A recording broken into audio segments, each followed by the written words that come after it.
Sir supreme court ने supreme court में आपने यूजीसी एक्ट के खिलाफ रिट दायर की है, क्या है पूरा मामला? ये देखिए, यूजीसी रेगुलेशन 2026 यूनिवर्सिटी कैंपसेस से डिस्क्रिमिनेशन ख़त्म करने के लिए लाया गया। इसका इंटेंशन अच्छा था, लेकिन जब हमने इसके सेक्शन 3C को देखा जो कहती है कि डिस्क्रिमिनेशन का मतलब ओनली कास्ट बेस्ड डिस्क्रिमिनेशन, मतलब SC ST और OBC के बच्चे ही कर सकते हैं। हमारी मेन आपत्ति इसी की थी और हमने इसीलिए यहाँ पर फाइल करी है कि ये कॉन्स्टिट्यूशन के अगेंस्ट है, उसे अनकॉन्स्टिट्यूशनल डिक्लेयर किया जाए, क्योंकि कास्ट बेस्ड डिस्क्रिमिनेशन किसी भी कास्ट का आदमी फेस कर सकता है, इर्रिस्पेक्टिव ऑफ किसी भी कास्ट से हो, वो जनरल कैटेगरी का हो, OBC का, ST ST का हो।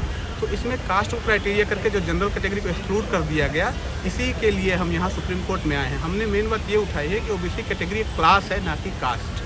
अब सपोज करिए, यदि एक बच्चा है, हॉस्टल अलाट होता है, एक बच्चा SC कम्युनिटी का है, एक जनरल कैटेगरी का है, और दोनों बच्चों को एक हॉस्टल का एक ही कमरा अलाट होता है, कमरे के अंदर कोई बात होती है, तो ऐसे में जनरल कैटेगरी के बच्चे को बिना उसको सुने, बिना उसको पक्ष जाने अपराधी मान लिया जाएगा और यही माना जाएगा कि अगर कास्ट बेस्ड डिस्क्रिमिनेशन हुई तो जनरल कैटेगरी के ही बच्चे ने की है। और कमेटी जो इक्विटी कमेटी है वो इसे रिपोर्ट करेगी पुलिस को, जिसकी वजह से उसे जेल हो जाएगी और उसको एंटीसिपेटरी बेल तक नहीं मिलेगी। तो इस प्रकार से जनरल कैटेगरी के बच्चों का पूरा भविष्य ही समाप्त होने की स्थिति में ये एक्ट ले आता है और उन्हें बिना सुने ही अपराधी मान लिया गया है इस ड्राफ्ट के द्वारा। इसलिए हम इसे अनकॉन्स्टिट्यूशनल डिक्लेयर कराने के लिए सुप्रीम कोर्ट आए हैं।